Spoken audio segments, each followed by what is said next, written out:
All right, so I wanted to cover this because it's something that every day as a trainer of golf, I'm trying to educate students about the learning process of golf or learning how to develop your golf swing. Okay, so as you'll see over here on the screen, the first phase is you're unconsciously incompetent. The first phase of motor skill development.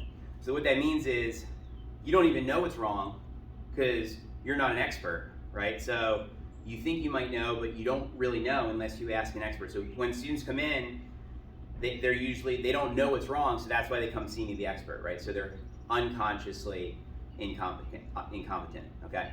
Then what happens is I film someone swing, one of my students swings, and I show them what they're doing wrong, right?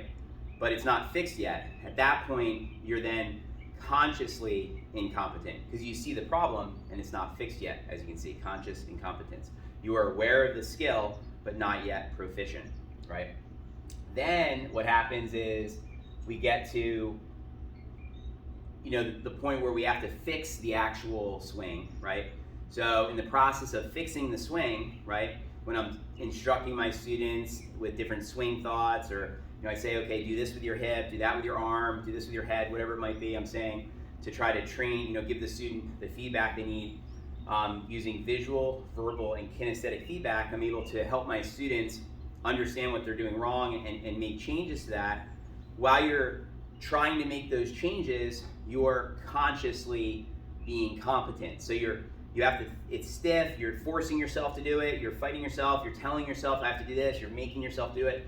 Yeah, it's stiff when you're doing conscious competence. Then it gets to a point where you've been doing it for a while, right? Over and over again, you're doing it, and so then because you're doing it and you know what you're doing, you're able to do it faster, just like that little game. At that point, by doing conscious competence and quality good repetition, well then if you're doing it well, then you should try and do it quicker. But if you're stabbing your fingers, you need to slow down. So the whole thing here is in the conscious competence phase is making sure that you're doing the right thing. How can you make sure you're doing the right thing with your swing or making your swing changes? You got to film yourself.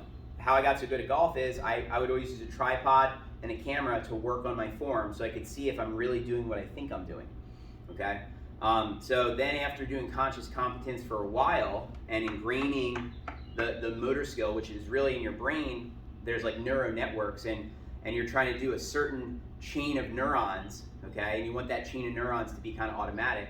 Well, at first, the old way, the old movement is the motor skills that you have developed is what you're going to do. But if you go slow enough and you can make the change to the motor skills, you'll hit different neurons, and then if you can hit those different neurons over and over again, then you're going to ingrain the movement, at which point you can eventually become unconsciously incompetent, where it's more of like a feel. It's not a thought as much. You know you're doing it, you're aware of it, thinking, but it's more of a feeling in your swing. Okay, so those are the 4 phases of motor skill development in learning golf.